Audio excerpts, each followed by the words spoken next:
washing process become very simple, we don't know what's going to happen. But it is also possible that using this technology, we can improve our capability of our brain much more than what we have been doing so far. My own take is that just like mobile phones and internet have become extensions to us, I expect the brain to also get connected to larger resource, which could be others' brains or other computing resources in next 20 to 30 years. And this would give us capability unthinkable now. For example, I could borrow the brain of Einstein for 3 minutes and do the kind of thought process that was not possible. I remember when I was doing a PhD, we had access to supercomputer. Every day I used to get 3 minutes of CPU time in 24 hours. That was the only I could do. So similarly, I could borrow somebody's thing, maybe at a cost or whatever it is. But again, it will be prone to misuse, and we need to be careful about it like any other technological development. So we need to think about these things. So I will stop at this point, and then I will open the session to the panelists. I'll invite Dr. Gauri Devi to first give. I think we should have the Tibetan. A few concepts of brain which need to be understood by scientists like you all is that what we thought when we were undergraduate students doing MBBS, it looked as if all the neurons which were formed at birth almost remained the same. There was no change. And the brain was a static organization. That's what we thought. But soon one realized that there are many changes which occurs, and you use the word of neuronal plasticity. What do we mean by that? That means new connections can be formed, programming can be changed. I'll just give you an example. In the brain, our body is represented in an inverted way. It's called the homunculus. Like the hand area will be somewhere here, the speech, and the leg will be there. Now, that's well represented. And then there are experiments to show that if you were to strap one or two fingers, with something and not make it work, the part of the brain which is controlling this limb, these two fingers, will become smaller in size because it's not being stimulated. The other example, the opposite example is, if you go on giving an electrical current to the same index finger, the area of the index finger increases. Okay? So what we thought was stationary pictures now is a dynamic change. Depends upon the use or misuse. I think all of you have read in the newspapers, use the brain or lose it. So what we are talking about is stimulation. These are the fundamental concepts of brain function. Stimulation versus dormancy. Now, in this, I'm just taking on a few of the issues which you have mentioned. So neuronal plasticity has to be understood in its fullest form because whatever devices you people make has to be an ever-changing thing. It cannot be a static connection. Now, I saw the example which Professor Prabhat Ranjan showed us in our Delhi neurology meeting, and it was very fascinating that a person who could not communicate for 13 years could make some signals. Now, as a neurologist, we see a large number of diseases. Just to name a few, like a stroke, which suddenly occurs, paralysis of one side of the body, and if the left half of the brain is involved, even the speech is gone. The person understands, one part of we call as Broca's area, understands what is spoken, but cannot reply because the word formation is not there. The another way of speech impairment, if it's a little part, posterior part of the brain, whatever you ask the person, they don't understand. Now, this is a great disability. How does that person communicate? The person who has what we call expressive aphasia. Aphasia means loss of speech. Expressive is you cannot communicate. Other one is called receptive, you can't even understand. So if you are trying to help, these patients are numerous in this country, following strokes, following head injuries. India has the largest number of road traffic accidents. Please do not forget that. They have brain injuries, limb injuries, all parts of the body are injured. How are we going to rehabilitate them? So the concept of neurorehabilitation has to come from your side. I'm just trying to give some examples. People are aware of that. Then Stephen Hawking, you mentioned. You know, Stephen Hawking has got a disease called motor neuron disease or amyotrophic lateral sclerosis. That is my area of specialty. Last 40 years I've been working on these patients. It's a very sad disease to have. It affects the speech, the swallowing, the movements of the hands, the legs, and finally the breathing. The person usually dies between 3 to 5 years. They can't eat, they can't swallow, they can't breathe. So we give all artificial methods of sustenance. Now, Stephen Hawking could be kept alive because of your technologies. He cannot breathe on his own, so there is something which helps him, ventilation. He cannot speak, so that he does through communication through some little cheek muscle which activates. That's how, because he's a top scientist, all the great technologists went and helped him. But there are so many people in this country. I've done a population-based study. 4 per 100,000 may have ALS, and I see them almost every day. How do we tackle these patients? How does the family get help for these? Parkinson's disease, people fall down, get injured, so on. I mean, there are numerous examples. If I go on, I'll give a lecture on clinical neurology and diseases. You talked about mental retardation, how children cannot cope up with their education, with their games, the play, and so on. There are numerous ways of helping people. I'm sure somebody is going to ask about stem cells. Every patient of mine asks, can we not put stem cells in Parkinson's disease or ALS? Well, these are experimental studies being done in the animals, but so far it has not come to the clinical arena. Now, the brain is a very complex thing. We are not just talking about memory. We are talking about past experiences.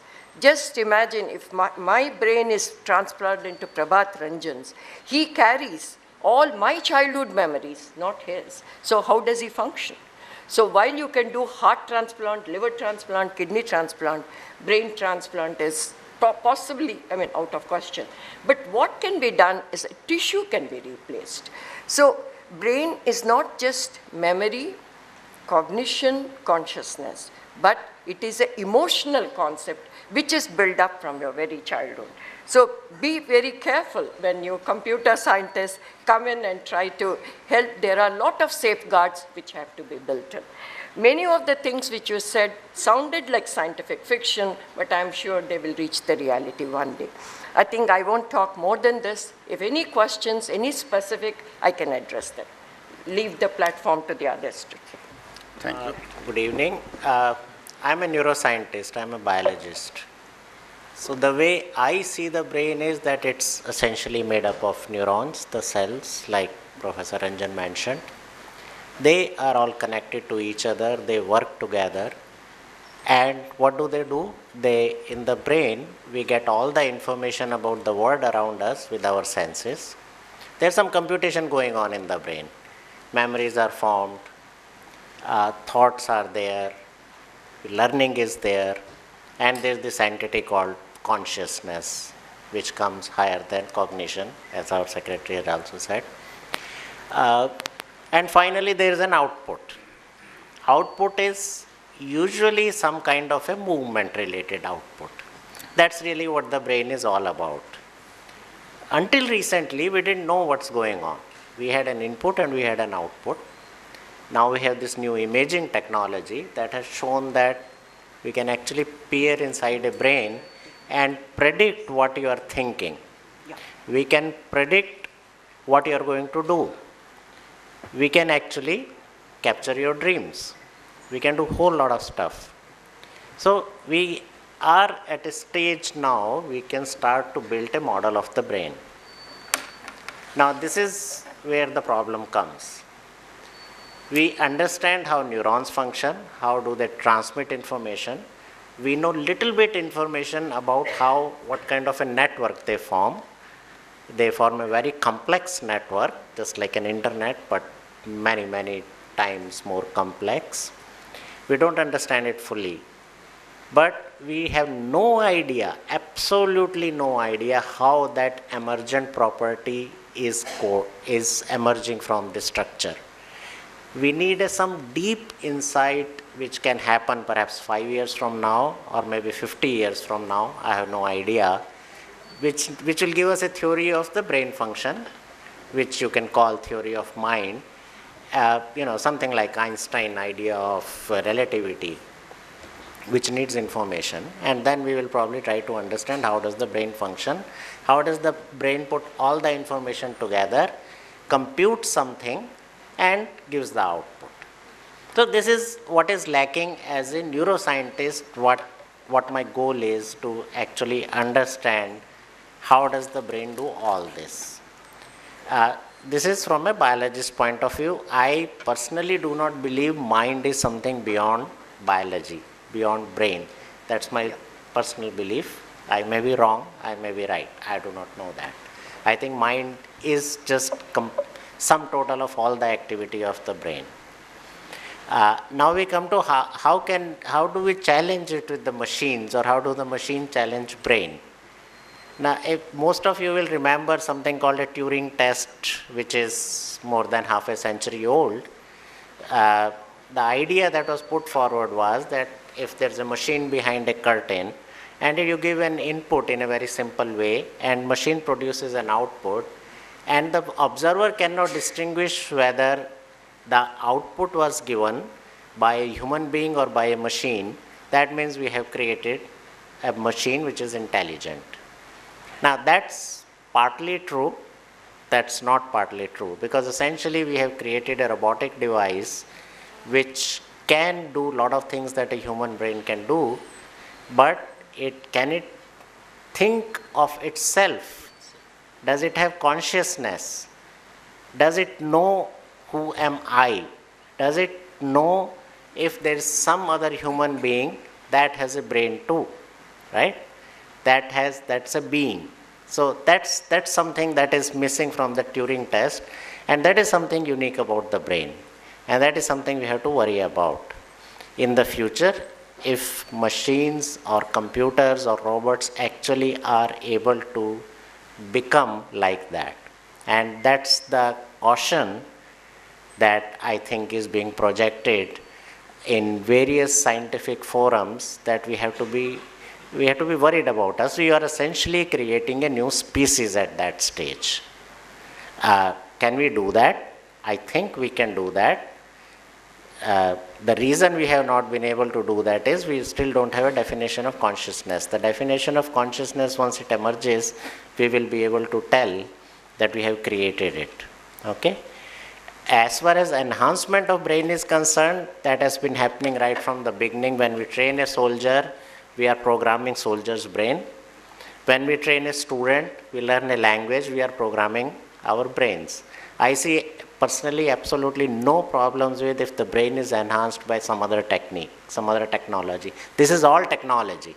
It might be old technology, but it is all technology. So there is no issue if we could download a book into the brain in the future. That's fine. I mean, why not? It's just a faster learning. I don't want to learn for 10 years in the school if I can do it in 5 days. I can learn a lot more during my lifetime. Can we enhance human body by the brain, by the machines? Professor Ranjan showed some brain-computer interface devices. I am myself interested in that. I am surprised that we have never met before with a common interest like this. This is something that's happening, and this is something that's going to happen. The only hindrance to that, to take it to the next level, is what I stated first. We do not still understand how does the brain code information. The day we understand that, we will have brain-controlled machines which will be able to do anything that we can think of. Okay? He talked about some questions he posed. Can we brain become part of the network? And that reminds me of the species whose name I forgot that Captain Picard on Space Enterprise used to meet, where all beings of that species were interconnected with each other. So we are already interconnected with each other through internet, right? So there's just one step ahead of that. I'll just address and then I'll close so that because time is running late. Madam talked about brain transplant. I think we should not think of it as a brain transplant. I personally like to think of it as a body transplant. Being is the brain, like an eye transplant, arm transplant, hand transplant, we are essentially talking of we are preserving the brain and we are changing the body. And if you look at it that way, things become a little bit simpler for everybody, right? Face transplant has a big problem in the beginning because you're changing identity of the person. So all you are doing is replacing rest of the body too. Okay? Thank you. Thank you. So I'll request Professor Narayan Srinivasan to give his initial comments. Okay. So let me kind of follow Neeraj. Couple of things I want to add that we should not forget when we talk about the brain or the mind, that the brain is in a body. We are an organism, and this organism is interacting with the environment. So as the mind or the brain has to adapt to the environment for survival, it is going to adapt to different kinds of environments differently. So one way to understand this is that to understand brain function, you would need to understand the environment as well, not just the brain only. Of course, you will realize that. So you need to understand the environment, the context in which the organism is located. That would involve physical ecological environment, as Gibson and many others have pointed out, but also would include things like culture in the context of humans. So we will need to understand the surrounding context as well to understand how the brain functions. The second point I would like to make is that I have problems thinking of brain or the mind as you give some input and it produces some output. I have a problem with it because it's essentially a feed-forward behaviorist model. So it may be easier to conceptualize it in terms of more like a feedback control system, which I think there are a lot of engineers here. So you can think of then as the fact that we have goals. All organisms have goals at different levels, and we perform various actions to achieve these goals. So you cannot understand action without understanding what the kind of goals that we have. And when you have these goals, before you perform an action, and this idea is becoming more and more popular now, the organism is going to predict the consequences of the action. And presumably you perceive and you can compute an error. People call it predictive error now. So there are these notions of predictive brain or predictive mind, depending on whichever terminology you want to use. So that might be more useful to think that, but to understand that we do need to understand the goals of the organism. Because without understanding the goals, you cannot simply look at perception in isolation or actions or movement in isolation. I think that's one of the problems we have. We tend to look at these things in isolation, and partly that's creating the problem in understanding brain function as a whole. Some random comments based on the questions that were raised by Professor Pramod Ranjan. One, for example, I agree with Neeraj. We are always interested in changing others' brains. Right now we are sitting here and doing it all the time. As we use language and other tools that we have evolved. But as far as specific things like cognitive enhancement for drugs, just a couple of minor points to remember is that a lot of these drug dependence curves are even in cognition. It goes back to the old Ilkes-Dodson law. If you increase arousal, performance increases. But usually the shape is inverted U. So if you keep on increasing, then you don't keep getting benefits. At some point in time, you reach a peak and then things start falling down again. So please, we do need to keep in mind that we don't have a linear or even a increasing or even an exponential relationship. So a lot of them show inverted U relationships. That's one thing to keep in mind, whether we are going to take drugs or whether whatever we may do, that after some time things actually may start getting worse. That's part of nature itself. The second issue is that this is something that needs to be kept in mind, and we do know in certain cases, I study perception, so I have probably no more examples there, is that different cognitive functions, if you increase the ability in one, it doesn't mean that others are not affected, because these things are interconnected with each other. If you increase a cognitive ability in one process, it's going to have a negative effect on some other cognitive processes. There is, at least in terms of drugs, or certain simple, very specific process-related interventions. So we know, for example, that, I mean, if you think in terms of perception, you have to segregate. But if you make segregation very easy, we also need to integrate to perceive. So if you make one better, the other one is going to get affected. And you can show it easily in visual perception and masking experiments. But there are various other cases, so you also have to remember these cognitive processes are not separate, sitting separately, and you can boost one without affecting the other. Because they are all interconnected with each other, and the optimal performance, or whatever the optimal function, is something that we need to find. Exactly what will get us to perform optimally, not just the best in something. I think the word optimal is probably more clear. As far as other things concerned, as far as brain-computer interface is concerned, at least my limited understanding, I don't do it myself.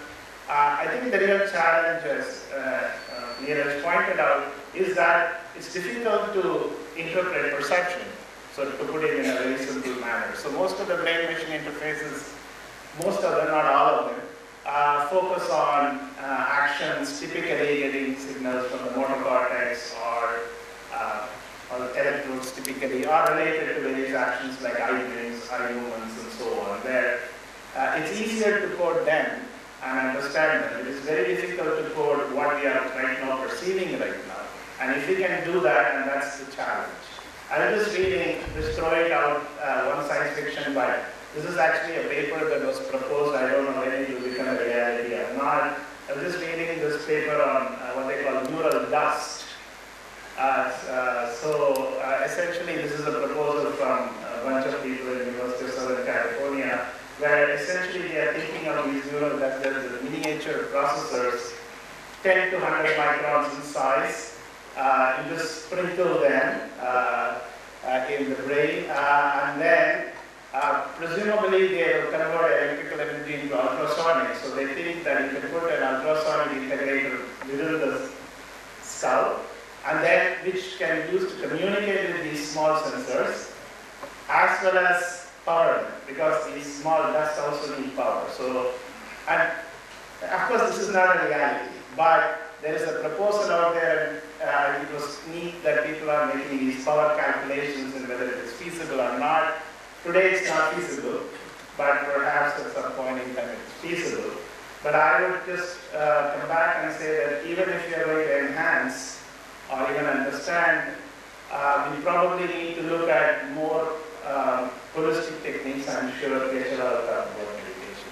But we do know that certain practices like meditation actually affect multiple cognitive and emotional processes simultaneously. So perhaps such solutions which will enhance optimal functioning would probably be a better way to do it if it is lecturing. So I wouldn't really rely on a single drug to just improve my memory.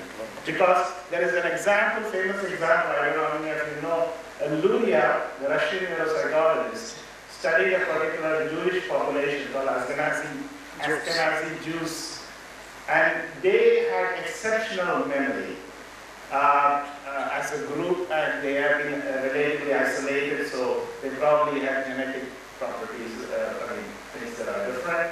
They had exceptional memory. They can remember a lot of things.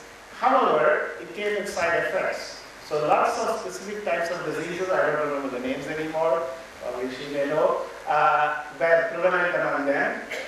So it's not that you get one benefit, you get hit somewhere else. You probably know the names of the diseases.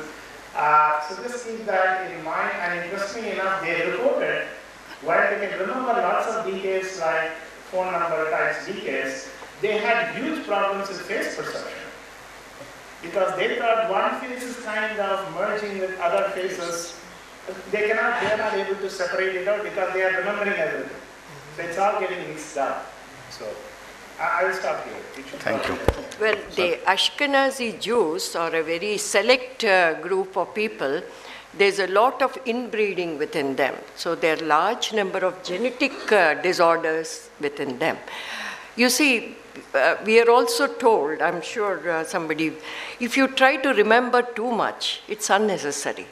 It's important to forget some things so that, after all, the storage capacity of the brain, we can say unlimited. But even there must be some level where you cannot. So